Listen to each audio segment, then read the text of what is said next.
endogenous to Fed actions at a time like this. All right, that is some important global market opinion that we are bringing you. But with that, let's now talk about all of the cues that you should track as we get into a brand new trading session. We have our research team joining us with the trade setup. Ekta, Nigel and Vahishta all join me now to run you through what the trade setup looks like, as well as the individual stocks that you should keep on your radar. Guys, a very good morning to all of you. And Ekta, let me come across to you first. We did see a weak start, for the week, but tell us how it's looking this morning. Well, yes, morning, the markets did close in the red for the third straight session yesterday. The Nifty ended below 18,200. The FII's net sold close to 1,600 crores and the DII's net bought around 1,260 odd crores. Now, in terms of the US markets, yes, it closed lower in what was quite a volatile session overnight.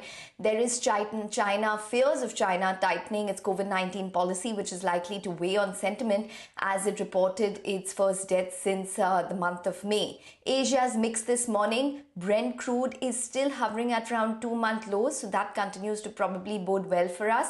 The outlook remains bearish on demand concerns as of now. SGX marginally higher as we speak.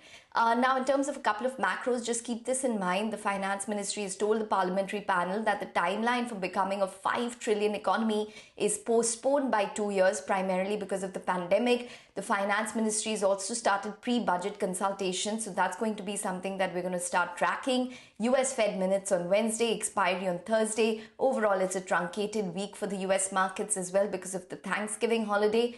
And back home, watch for sector-specific interest, which continues in sectors such as metal as well as PSU banks. All right, those are all of the cues that we should track for this trading session. Ekta, thanks a lot for that. But let's also talk about the individual names we should have on our radar. Vahishta has that entire list. Vahishta, good morning. Good morning, Pavitra. First, let me start off with Nykaa, wherein a private equity firm called Lighthouse India will be selling its stake worth 320 crore rupees in the company. This is going to be a clean-out trade from the private equity firm. Moving on to JK Paper, which is acquiring a majority stake of 85% in Horizon Packs and Security Packs Packaging, and this is for a consideration of 578 crores. Moving on to New Delhi Television, where the Adani Group's open offer to acquire an additional 26% stake in the media firm from the market will start from today, and the offer will close on the 5th of December. The price band for offer has been fixed at 294 rupees per share, and earlier this month, SEBI had granted its approval to the proposed open offer. For Blue Star, Kotak AMC has increased its stake in the company to 5.05% from 4.979%, which was earlier.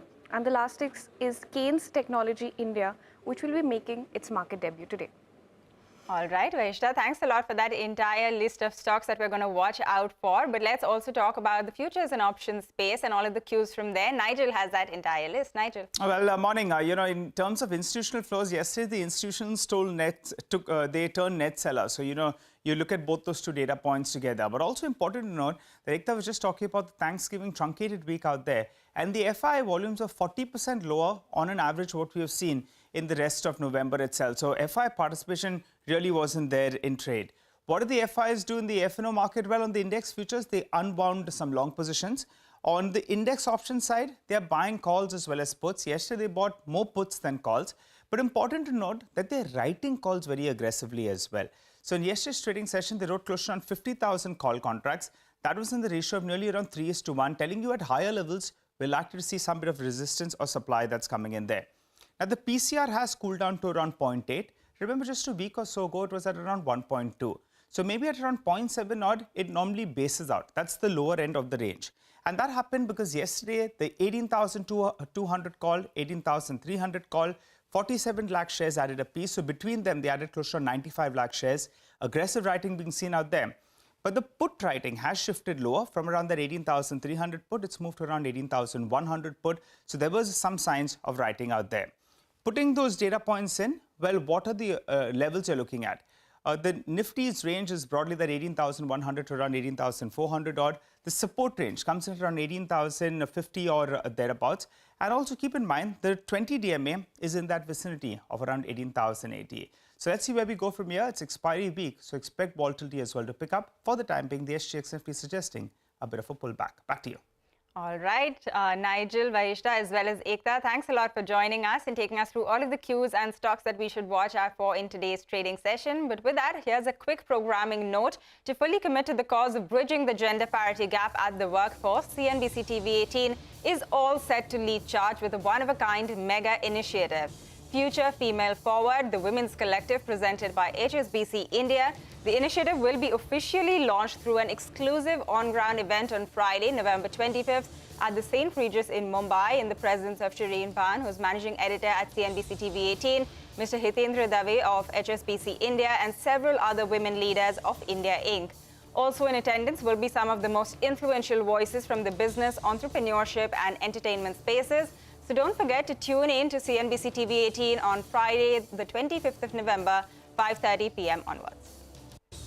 All right, with that, it's time for our first short break on the show, but you don't go anywhere. When we come back, the Finance Ministry has told the parliamentary panel that the timeline for becoming